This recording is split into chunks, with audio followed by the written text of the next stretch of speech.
26 जनवरी 1950 को जब भारतीय संविधान लागू हुआ तो उस समय भारत की नागरिकता का पहला आधार आर्टिकल 5 नहीं तय किया था। इस आर्टिकल ने यह स्पष्ट किया था कि संविधान के लागू होते समय कौन कौन व्यक्ति भारत का नागरिक माना जाएगा। इसके लिए 3 मुख्य कंडीशन रखी गई थी, लेकिन सबसे पहले एक फंडामेंटल शर्त थी। व्यक्ति की डोमिसाइल यानी कि निवास स्थान भारत की टेरिटरी होना चाहिए।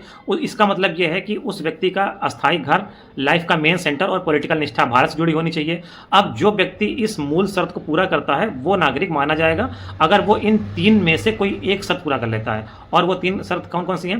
पहली शर्त यानी कि क्लॉज ए, ये कहता है कि अगर कोई व्यक्ति भारत में पैदा हुआ था तो वो भारत का नागरिक माना जाएगा। फॉर एग्जांपल, अगर कोई आदमी 1925 में लाहौर में पैदा हुआ था, जो उस समय भारत का हिस्सा था, और 1947 में भारत के विभाजन के समय भारत में रह गया और उसकी डोमिसाइल भारत में बनी रही, तो वो आर्टिकल 5 के तहत भारत का नागरिक हो जाएगा।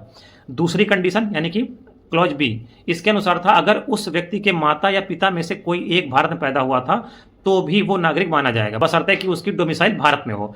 फॉर एग्जांपल, किसी व्यक्ति का जन्म अफ्रीका में हुआ था लेकिन उसके पिता का जन्म भारत में हुआ था और वो व्यक्ति 1950 में भारत में स्थायी रूप से रह रहा था, तो उसे आर्टिकल 5 के तहत नागरिकता प्राप्त हो जाएगी। तीसरी कंडीशन यानी कि क्लॉज सी कहती है अगर कोई व्यक्ति संविधान लागू होने के ठीक पहले इसके 5 साल पहले से भारत में अस्थायी रूप से रह रहा था, यानी कि ऑर्डिनरी रेजिडेंस, और उसकी डोमिसाइल भारत में थी, तो उसे नागरिकता मिल जाएगी। फॉर एग्जांपल, अगर कोई व्यक्ति 1945 से भारत में रह रहा था और 26 जनवरी 1950 तक लगातार भारत में उसका जीवन, कार्य और घर बना, तो वह व्यक्ति भारत का नागरिक माना जाएगा।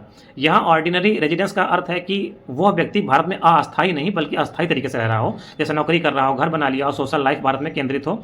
ओकेजनल विजिट और टूरिस्ट वीजा पर भारत से बाहर जा सकता है, वो काउंट नहीं होगा। इस आर्टिकल यानी कि आर्टिकल जो 5 है, इसकी बातता यह है कि यह भारत की नागरिकता की नींव रखता है, जो ये तय करता है कि संविधान लागू होते ही कौन कौन भारत के नागरिक माने जाएंगे और उन्हें किस प्रक्रिया के तहत गुजरने की आवश्यकता नहीं होगी।